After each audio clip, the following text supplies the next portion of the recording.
Hello dear students, welcome back to a lecture once again. बच्चों, आज का जो हमारा टॉपिक है chapter 3 communication at work place का बहुत ही इंपॉर्टेंट कॉन्सेप्ट है जिसकी सीरीज हम कंटिन्यू कर रहे हैं, जो कि है नॉन वर्बल कम्युनिकेशन। अब तक हमने इसके अंदर बॉडी लैंग्वेज के बारे में देख लिया, पोस्चर्स के ऊपर देख लिया, जेस्चर्स पे भी बात कर ली।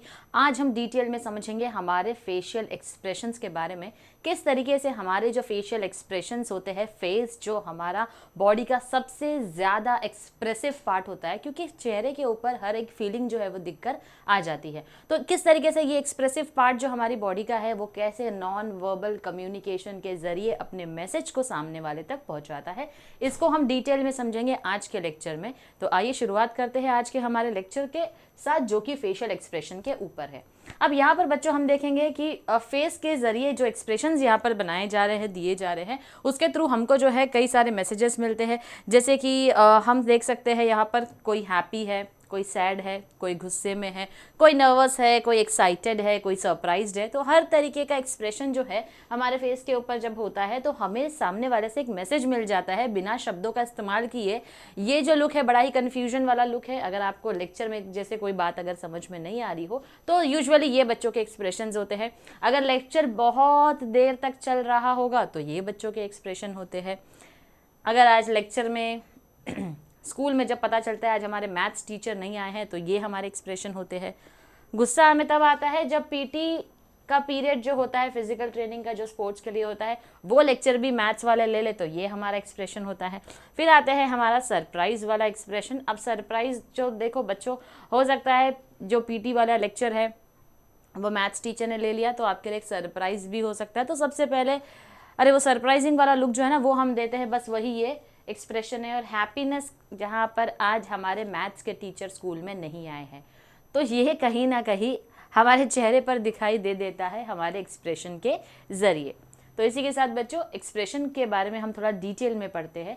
Facial expressions are one of the most powerful and universally recognized forms of non-verbal communication.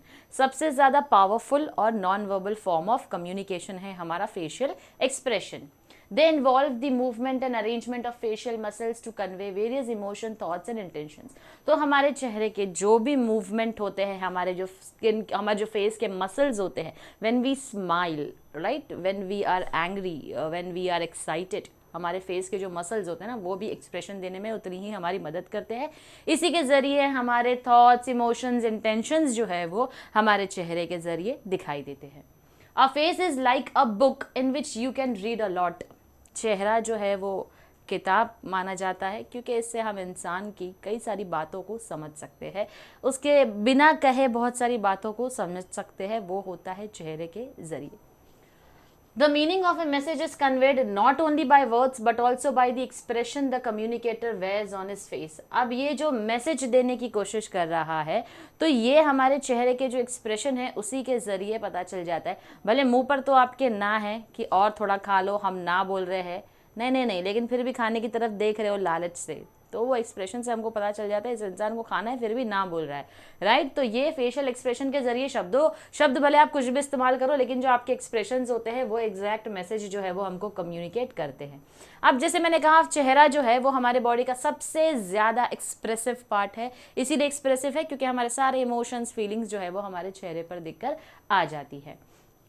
Convey a wide range of emotions and attitudes including, जैसे हैप्पीनेस हो गया, स्माइलिंग फेस होता है तो आपके चिक्स जो है वो ऊपर की तरफ जो है वो एक रेज हो जाते हैं। आई रिंकल्स जो है, मतलब आंखों के नीचे देखो हमारी आंखें थोड़ी सी छोटी हो जाती है जब हम स्माइल करते हैं। फिर है sadness, a down turned mouth, drooping eyelids and furrowed brows, जहाँ पर हम अगर अपसेट है तो हम बड़े देवदास बनकर बैठ जाते हैं। एंगर, तो फरोड ब्रोज यानी कि हमारे गुस्से में हम जब देखते हैं आंखें बड़ी बड़ी हो जाती है, आईब्रो रेज कर लेते हैं हमारे गुस्से में। टेंस जॉ रहता है हमारा। फियर, वाइड आइज, अगर डर रहता है तो आंखें थोड़ी सी बड़ी हो जाती है हमारी, आईब्रोज भी रेज हो जाते हैं। एंड अ टेंस और ओपन माउथ, जहाँ पर डर के मारे मुंह खुला का खुला रह जाता है हमारा। सरप्राइज में raised eyebrows, widened eyes and an open mouth. तो यहाँ पर हमारे फेस मसल्स के बारे में बताया जा रहा है। तो बेसिकली ये सारे हमारे एक्सप्रेशंस हैं जो हम देते हैं, जिसके ज़रिए नॉन वर्बल मैसेज जो है वो हम कम्युनिकेट करते हैं। Now one of the primary functions of facial expression is to convey emotion. सबसे पहला जो प्राइमरी फंक्शन है फेशियल एक्सप्रेशन का वो इमोशंस कन्वे करना है। क्या है? इमोशंस कन्वे करना। They serve as a universal language that allows people to share their feelings and inner states without the need for words. अब ये जो फेशियल एक्सप्रेशन है बच्चों, इसको यूनिवर्सल लैंग्वेज बोला जाता है क्योंकि पूरी दुनिया भर में अगर लोग खुश रहते होंगे तो वो स्माइल ही करते होंगे, अपसेट है तो सैड होते हैं, तो उनके एक्सप्रेशंस भले शक्लें अलग अलग होगी हमारी, लेकिन हमारे एक्सप्रेशंस जो होते हैं वो यूनिवर्सल लैंग्वेज है जो कि कॉमन होते हैं। This emotional communication is crucial for building empathy, understanding and emotional connections with others. तो ये जो हमारे एक्सप्रेशंस होते हैं कहीं ना कहीं ये क्या करते हैं, ये एक एम्पैथी वाला रिलेशन जो है वो बिल्ड करते हैं सामने वाले के साथ। अब देखो, आप बड़े ही अच्छे से और एक्साइटेड मूड में हो, आप जाते हो, आप अपने दोस्त को मिलते हो। जब आप अपने दोस्त को देखते हो तो आपका दोस्त बड़ा ही सैड है, दुखी सा है, उसकी लाइफ में कोई दुर्घटना हो गई है। अब आपने उसके चेहरे से समझ लिया, तो ये होती है एम्पैथी कि आप उसकी जगह पर अपने आप को रखकर सोच रहे हो कि जब किसी का मूड खराब होता है तो हंसी मजाक गुस्सा ये सभी इमोशंस को हमको साइड में रखना पड़ता है ताकि हम उस इंसान को एम्पैथी दिखा सके कि हाँ भाई तेरे दुख दर्द में मैं भी तेरे साथ में हूँ, तो डरने वाली कोई बात नहीं है। तो इसको हम बुलाते हैं empathy. Then facial expressions help individuals understand the emotional state of those around them.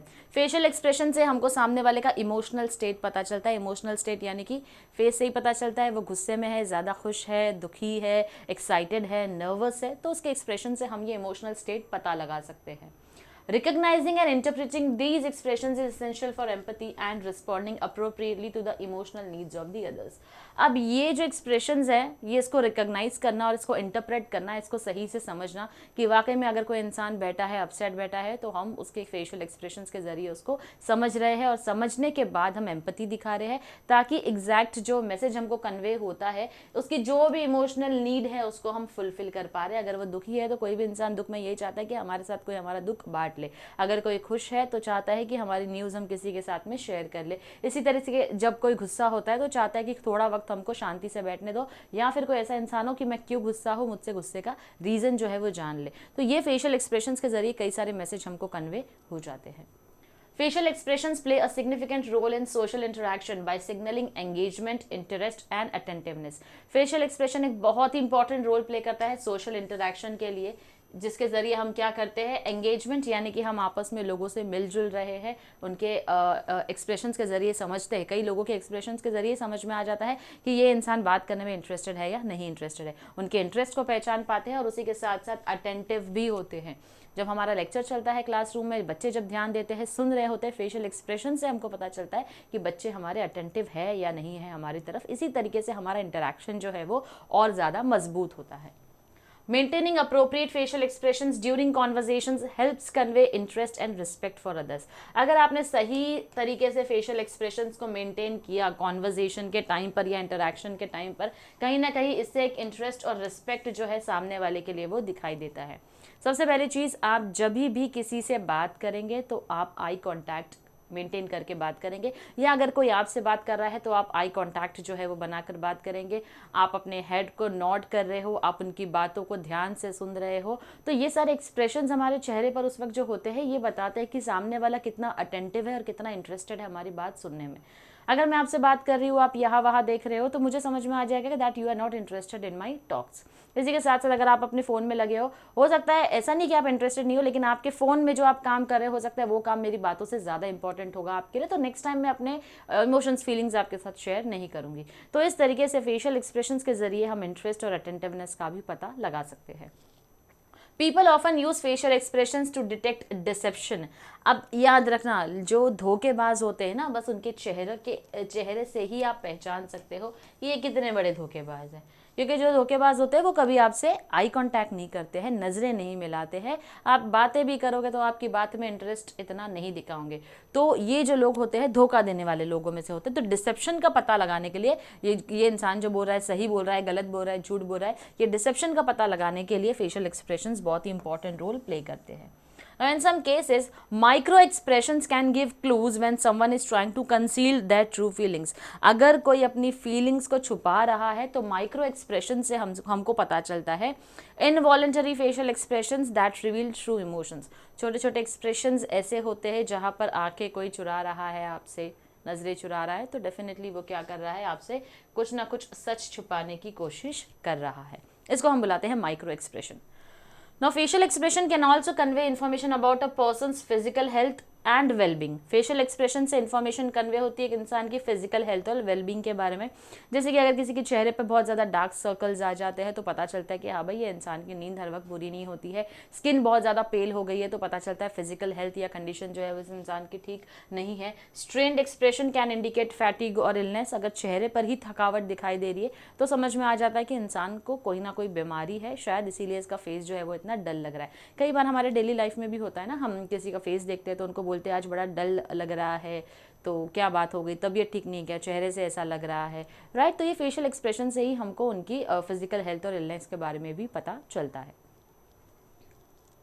Now, in service-oriented industries, employees often use positive facial expressions to create a welcoming and friendly atmosphere. These expressions contribute to customer satisfaction and loyalty. Service-oriented industry, जैसे कि अगर हम बात करें hospitality industry की या hotels and restaurants की, आप कभी भी विजिट करो तो कोई ना कोई सिक्योरिटी गार्ड होगा जो दरवाज़ा खोल के स्माइल करते हुए दरवाज़ा आपके लिए खोलेगा, गुड मॉर्निंग गुड इवनिंग जो है जो भी उस वक्त का ग्रीटिंग होगा वो आपको विश करेगा। इसी के साथ साथ जब मैनेजर या कोई वेटर आता है आपसे ऑर्डर लेने के लिए तो आप को कितना स्माइलिंग फेस रखते हुए आते हैं। सर्विस ओरिएंटेड इंडस्ट्री में बहुत ज़रूरी है फेशियल एक्सप्रेशंस की, क्योंकि यहाँ पर आपको हमेशा चेहरे पर मुस्कान रखनी पड़ती है, क्योंकि आप वेलकम कर रहे हो अपने गेस्ट को, तो उसका इम्पैक्ट जो है वो उस ऑर्गेनाइजेशन के इंस्टीट्यूशन के रेपुटेशन के ऊपर भी होता है। तो यहाँ पर फेशियल एक्सप्रेशंस का बहुत इंपॉर्टेंट रोल होता है। Effective leaders and team members are often skilled in using facial expressions to convey confidence, support and enthusiasm.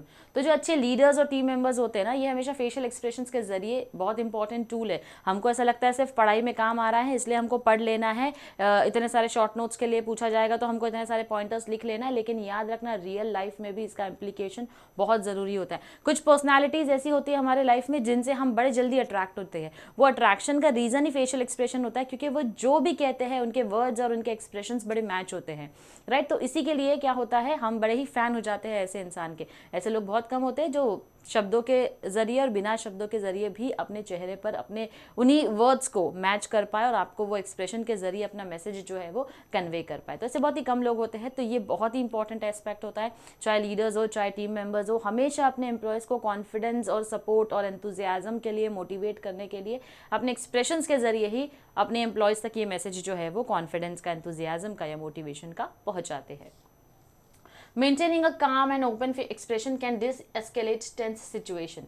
कभी भी कोई भी प्रॉब्लम रहेगी, ऑलवेज मेंटेन अ काम फेशियल एक्सप्रेशन कि कितनी भी प्रॉब्लम आने दो, I am there, I will tackle this problem. Tension लेकर, चेहरे पर टेंशन लेकर आओगे तो any one can recognise that you are in a very tensed state. इससे बेहतर है कि अपने, देखो याद रखना बच्चों कभी भी एक बात, अगर प्रॉब्लम सॉल्व कर सकते हो तो टेंशन क्यों लेना, और नहीं सॉल्व कर सकते हो तो भी टेंशन क्यों लेना। तो अल्टीमेटली टेंशन की वजह से चेहरे पर रिंकल्स आए, एजिंग ज़्यादा दिखने लग जाए, इससे बेटर है कि टेंशन ही ना ले हम।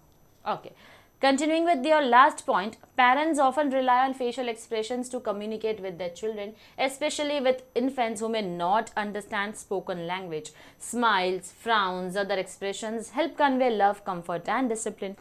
Now, facial expressions की जब हम बात करते हैं तो सबसे ज़्यादा जो इन्फेंट्स होते हैं 0 to 3 ईयर्स तक की एज में जो बच्चे आते हैं, हम 0 से काउंट तो नहीं करेंगे, तभी तो बेबी बॉर्न भी नहीं होते हैं।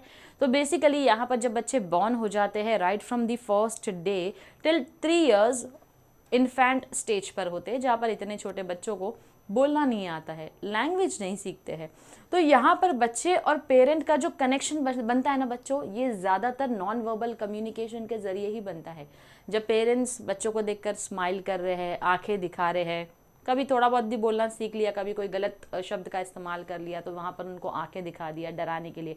बच्चा है, छोटा है, हाथ रेस कर दिया तो उसको डरा दिया, डांट दिया, चिल्ला दिया, या फिर सिर्फ आंखों से देख लिया। तो ये फेशियल एक्सप्रेशन के ज़रिए पेरेंट्स अपना लव, अपना केयर, अपना अफेक्शन, अपनी जो फीलिंग्स है वो अपने बच्चे तक क्या करते हैं, कन्वे करते हैं। अब जब बच्चा हंसता है तो हमें पता चलता है कि जो भी हम उसको देखकर बोल रहे हैं या मस्ती कर रहे हैं तो बच्चा बड़ा ही खुश हो रहा है। अगर वो किसी चीज़ से डर रहा है तो उसके फेशियल एक्सप्रेशन से हमको पता चलता है। तो इस तरीके से इन्फेंट्स के लिए पेरेंट्स जो है अपना लव, केयर, अफेक्शन जो है वो फेशियल एक्सप्रेशंस का इस्तेमाल करते हुए मैसेज जो है वो उन तक कन्वे करते हैं। तो ये बड़ा ही बेस्ट एग्जाम्पल है नॉन वर्बल कम्युनिकेशन का, जहाँ फेशियल एक्सप्रेशन के ज़रिए पेरेंट्स अपने बच्चों से, आज भी हमारे पेरेंट्स जो है वो फेशियल एक्सप्रेशन के ज़रिए, हम इतने बड़े हो गए हैं, बातचीत कर सकते हैं, बावजूद इसके parents non verbal communication facial expression के ज़रिए अपना मैसेज कन्वे कर देते। आप एक बार बोल दो मुझे आज रात को नाइट आउट के लिए जाना है, मम्मी ने आपको देख लिया, बस उसी में उनकी ना होती है, फिर आपको हाँ ना मनाने की ज़रूरत ही नहीं पड़ती है, और क्योंकि उन्होंने इनडायरेक्टली आपको जवाब दे दिया कि आपको नहीं जाना है, राइट।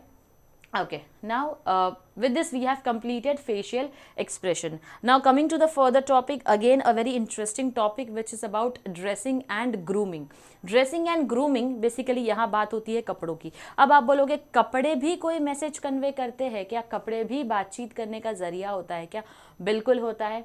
जब हम यूनिफॉर्म पहनते हैं तो पता चलता है ना कि हम स्कूल जा रहे हैं, जब हम फॉर्मल्स पहनते हैं तो पता चलता है ना कि अब हम कोई ऑफिस के लिए जा रहे हैं, इंटरव्यू के लिए जा रहे हैं, या कोई प्रोफेशनल कपड़े हमने पहना है तो कोई प्रोफेशनल काम से ही जा रहे हैं। जब हम बहुत ही एकदम चमक धमक वाले कपड़े पहनते हैं तो पता चलता है या तो शादी है या तो कोई पार्टी में इंसान जा रहा है। तो हमने हर ओकेजन के हिसाब से अपने आप को क्या किया है, ड्रेस और ग्रूम करके रखा हुआ है। तो इसी तरीके से ड्रेसिंग एंड ग्रूमिंग जो है वो हमको एक मैसेज जो है वो देते हैं। कैसे देते हैं डिटेल में पढ़ते हैं आज के इस लेक्चर में। चलो, dress and grooming are important aspects of non verbal communication which contributes to the overall impression and message a person conveys in various social and professional settings. social and professional settings यानी कि socially जब आप लोगों के साथ socialize होते हैं उस वक्त किस तरीके के कपड़े पहने हैं आपने, अगर आप professionally जा रहे हो तो कैसे कपड़े पहने हैं, तो वो कुछ मैसेज जो है वो कन्वे करते हैं। For instance on special occasions we dress to suit that occasion. जब स्पेशल ओकेजन होता है हमारी लाइफ में तो हम कपड़े उस हिसाब से, उस ओकेजन के हिसाब से पहनते हैं। We cannot keep changing our clothes, hairstyles during our working days. We have to decide which one takes priority, whether our private aims or our business goals. अब हम हर दिन तो कपड़े चेंज नहीं कर सकते हैं जॉब के ऊपर, हर दिन हमारा हेयर स्टाइल भी चेंज नहीं हो सकता है, क्योंकि यहाँ पर हमको अपनी प्रायोरिटी डिसाइड करनी होती है। बिजनेस गोल प्रायोरिटी है मेरी या मेरी पर्सनल लाइफ मेरी ज़्यादा प्रायोरिटी है। अगर पर्सनल लाइफ ज़्यादा प्रायोरिटी है जिसमें आपको लगता है मुझे रोज़ फैशन करके आना चाहिए, ऐसी इंस्टीट्यूशन में या ऐसी ऑर्गेनाइजेशन पे जहाँ पर आपको डिसेंट फॉर्मल्स या डिसेंट कैजुअल्स पहनना अलाउ होता है, तो ऐसी जगहों पर आप इतना सज धज के शादी के कपड़े पहनकर नहीं आ सकते हो। Then, if we decide to give priority to work, then we will have to learn to dress and groom to suit the job. अगर हमने सोचा नहीं भाई जॉब जो है वो हमारी प्रायोरिटी है, तो जॉब करना है, काम करना है, तो कंपनी के रूल्स एंड रेगुलेशंस जो है आपको फॉलो करने पड़ेंगे। तो जो भी ड्रेस कोड कंपनी ने डिसाइड किया है वही ड्रेस कोड आपको पहनकर आना है। Now, clothing conveys non-verbal clues about a speaker's personality, background and financial status. अब क्लोथिंग यानी कि जो कपड़े हम पहनते हैं वो कई सारे इन्फॉर्मेशन देते हैं स्पीकर की पर्सनालिटी के बारे में, जो बात कर रहा है इंसान उसकी पर्सनालिटी के ऊपर हम यहाँ पर देखते हैं। बैकग्राउंड और फाइनेंशियल स्टेटस भी हम जज कर लेते हैं उस इंसान के कपड़े या उसके पहनावे से। हालांकि अगर हम देखें तो बिल गेट्स, मार्क जकरबर्ग, इनके कपड़े आप देखो तो ज़्यादा रोज डेली बेसिस पर वो लोग अलग अलग कपड़े जो है वो अलग अलग कलर के, कितना पैसा है ना, लेकिन बावजूद इसके उनका मानना ये होता है सिंपल लिविंग हायर थिंकिंग, बहुत ही सिंपल रहना है हमको, क्योंकि हम अपना ब्रेन रोज क्या पहनना है इसके अंदर खर्चा नहीं कर सकते हैं। तो डेली एक कलर का टी शर्ट भी अगर कॉमन है तो वही पहन लेंगे, हमको चलेगा। लेकिन यहाँ क्या बोलने की कोशिश कर रहा है ये ड्रेस एंड ग्रूमिंग वाला मैसेज, कि क्लोथिंग के जरिए हम क्या करते हैं, स्पीकर की पर्सनालिटी का पता लगाते हैं। जो भी इंसान बात कर रहा है हम उसके कपड़ों को देखते हैं ध्यान से, किस तरीके के कपड़े पहना है, कैसे कपड़े पहना है उसने, और आपको क्या लगता है ये ब्रांडेड कपड़े है या नहीं है। तो उन कपड़ों के जरिए हम कई सारे मैसेज जो है वो डिराइव करते हैं, अज्यूम करते हैं, इंटरप्रेट करते हैं। Now, your clothing style can demonstrate your culture, mood, level of confidence, interest, age, authority, values and sexual identity. अब हमारे जो कपड़े पहनने का तरीका होता है इससे कई सारी चीज़ें पता चलती है। हमारे कल्चर का पता चलता है, हमारे मूड का पता चलता है, हम कितने कॉन्फिडेंट हैं हम उसका पता लगा पाते हैं। हमारी एज का पता चल जाता है, एज के हिसाब से भी लोग उसी हिसाब से जो है वो कपड़े पहनते हैं। अथॉरिटी का पता चलता है, हमारे वैल्यूज़ क्या है, हमारी सेक्सुअल आइडेंटिटी क्या है, यानी कि मेल है फीमेल है, जो कपड़े पहना है जिसने जैसा पहनावा रखा है, तो उसके हमको हमारी आइडेंटिटी का पता चलता है। Then consider how clothing style might send a negative message. A sloppy appearance, messy hair, wrinkled clothes sends the message I don't care, while appropriate attire demonstrates the importance of the occasion. अब clothing style से negative message भी जा सकता है, जैसे बहुत messy hair है हमारे, कपड़े एकदम ढंग के नहीं है, कहीं पर कुछ दाग लगा है, कहीं कुछ दाग लगा हुआ है, कहीं से थोड़ा बहुत अगर टेयर हो गया है, फट गया है, तो हमने उसके ऊपर इतना ध्यान नहीं दिया। तो जब इंसान ऐसे आता है तो उसकी तरफ से क्या मैसेज मिलता है, मुझे कोई फर्क नहीं पड़ता है, मैं तो ऐसा हूँ, ऐसा ही रहने वाला हूँ, राइट। तो इससे पता चलता है कि वो इंसान एक खुद की पर्सनल हाइजीन भी मेंटेन नहीं करता है और उसको फर्क भी नहीं पड़ता है कि लोग को के बीच में वो जा रहा है, प्रोफेशनल सेटिंग में जा रहा है, लोगों के बीच में बैठने वाला है, तो वहां पर उस वक्त उसको ढंग के कपड़े पहनने चाहिए थे जो उसने नहीं पहने हैं। तो कपड़ों को यानी कि पहनावों को देखकर हम कई सारे इंटरप्रिटेशंस कर सकते हैं। As a general rule, attire should be chosen according to the type of audience, the event and the purpose. यानी कि जैसा देश वैसा भेष, ये हमने सुना है ना, तो इसी तरीके से हमारे कपड़ों का अटायर जो है वो कैसा होना चाहिए, जो ऑडियंस है हमारी उसके ऊपर डिपेंड करता है। आप कहाँ पर जा रहे हो, शादी में जा रहे हो, शादी के हिसाब से कपड़े पहनने चाहिए। आप पार्टी में जा रहे हो, पार्टी के हिसाब से कपड़े होने चाहिए। ऑफिस में जा रहे हो, फॉर्मल्स होने चाहिए या स्मार्ट कैजुअल्स अलाउ होता है वो होने चाहिए। तो यहाँ कंप्लीटली डिपेंड करता है आपकी ऑडियंस के ऊपर, और ऑडियंस के साथ साथ इवेंट क्या है और उस इवेंट का पर्पस क्या है। ऑफिशियल पार्टी है, प्रोफेशनल पार्टी है, तो भी आपको कैजुअल पहनना अलाउड होता है। अब ये नहीं बोल सकते ऑफिस की पार्टी है इसीलिए हम फॉर्मल्स पहन के जाएंगे, नहीं, ऑफिस वालों ने बोला है कैजुअल्स पार्टी में पहनकर आ सकते हो। इवेंट का ध्यान रखो, ऑडियंस का ध्यान रखो, पर्पस का ध्यान रखो। ये एक जनरल थंब रूल है हमारा कि जो इवेंट जैसा होता है वैसे हमको ड्रेसिंग एंड ग्रूमिंग करनी पड़ती है। Audience should be considered before choosing attire. Dress should be comfortable without looking overdress. अब ऑडियंस को ध्यान में रखना है जब हम अटायर हमारा पहन रहे हैं, किस तरीके की ऑडियंस है जिनके बीच में हम जा रहे हैं, क्या हमारे कपड़े हमारे पहनावे से उनको कोई दिक्कत हो सकती है। देखो आज का ज़माना भले कितना भी बोल दे कि लोग हमारे कपड़ों के बारे में क्या सोचते हैं, हमको कोई फ़र्क नहीं पड़ता है। फ़र्क पड़ता है, क्यों फ़र्क पड़ता है, क्योंकि ऑडियंस के बेसिस पर आप अपने ड्रेसेस को क्या करते हो, सिलेक्ट करते हो। ऑडियंस के बेसिस पर अपना अटायर सिलेक्ट कर लिया हमने। अब कपड़े कुछ ऐसे होने चाहिए जो कि आपने बहुत ज़्यादा ओवर ड्रेस नहीं किया हो। अब जैसे कि आपको बुलाया गया हो ऑफिस की पार्टी में, अब आप वहाँ पर शादी के जैसा तैयार होकर आओगे तो नहीं चलेगा। पार्टी है, पार्टी के हिसाब से आओ, शादी के कपड़े पहन कर आओ, कोई प्रॉब्लम नहीं, आपको भगा नहीं देंगे। लेकिन फिर भी एक वो जजमेंटल वाला किस्सा जो है वो आ जाता है वहाँ पर, जहाँ लोग बोलेंगे इतना सज धज कर आने की ज़रूरत नहीं थी, हमने तो पार्टी बोली थी, आज किसी की शादी नहीं है। सेकेंडली, जैसे हम पब्स में जाते हैं, डिस्को में जाते हैं, जो हमने देखा होगा, भले हम नहीं जाते हैं, हमने देखा होगा, तो वहाँ पहनने के कपड़े अलग होते हैं, वहाँ कंप्लीटली वेस्टर्न अटायर होता है। अब वहाँ पर आप जाकर नहीं बोल सकते हो कि मैं घाघरा चोली ही पहन कर आऊँगी या मैं सलवार कमीज़ ही पहन कर आऊँगी, नहीं, वहाँ जो उनका अटायर है वो आपको वही पहनना पड़ेगा, राइट। तो ऑडियंस के बेसिस पर आप अपने अटायर को डिसाइड करते हो और कौन सी सेटिंग है, किस हिसाब से जा रहे हो, वहाँ पर आपको उस हिसाब से कपड़े पहनने होते हैं। Additionally, making a fashion statement is not always helpful for a public speaker because it can detract from the substance of the speech. अब यहाँ पर फैशन स्टेटमेंट बनाकर भी हमको नहीं जानना है। अगर एक पब्लिक स्पीकर है जो कुछ इंपॉर्टेंट मैसेज को कन्वे करना चाहता है, देखो खूबसूरत हो आप, कोई बात नहीं, लेकिन अगर खूबसूरती के ऊपर और चार चांद लगा दोगे और बहुत अच्छे से तैयार होकर चले जाओगे तो आप क्या बोल रहे हो वो कोई नहीं सुनेगा, आप क्या पहन रहे हो बस आपको देखते रह जाएंगे लोग। तो इतना भी लोगों को इम्प्रेस करने की ज़रूरत नहीं है। हम वहाँ पर एज अ पब्लिक स्पीकर जा रहे हैं, ऑडियंस को कन्विंस करना है अपने बातों से, ना कि अपने पहनावे से। तो इस तरीके से ड्रेसिंग एंड ग्रूमिंग का इंपॉर्टेंट रोल होता है। अब देखो यहाँ पर मैंने कुछ एग्जांपल्स रखे, जैसे स्ट्रीट वेयर के लिए कपड़े जो है वो कुछ इस तरीके का अटायर होगा, ये हमारे कैजुअल क्लोथिंग है, ये हमारे बिजनेस कैजुअल्स है, then we have smart casuals, we have business informal, and then we have black tie जो कि सेमी फॉर्मल में काउंट होता है। तो इस तरीके से हमारी जो ड्रेसिंग एंड ग्रूमिंग होती है बच्चों, वो बहुत ही इंपॉर्टेंट रोल प्ले करती है नॉन वर्बल कम्युनिकेशन में, जो कि एक मैसेज कन्वे करने की कोशिश करती है कि हम कितने प्रोफेशनल है या फिर हम कितने अनप्रोफेशनल है, या हम इवेंट के हिसाब से, ऑडियंस के हिसाब से, पर्पस के हिसाब से अपने ड्रेसिंग एंड ग्रूमिंग को कितना इंपॉर्टेंस देते हैं। तो यहाँ पर बच्चों हमारा आज का जो लेक्चर है वो कंप्लीट होता है। उम्मीद करूँगी आपको लेक्चर पसंद आया होगा, तो please like, share and comment ज़रूर कीजिएगा। मिलती हूँ आपसे अपने नेक्स्ट लेक्चर में, जहाँ पर हम करेंगे डिटेल में स्पेस एंड प्रोक्सिमिक्स के बारे में, कैसे space and proxemics important message convey करता है सामने वाले इंसान को, जो कि रिसीवर कहलाता है। मिलते हैं आपसे अपने नेक्स्ट लेक्चर में। Till then stay tune to our channel. Thank you very much.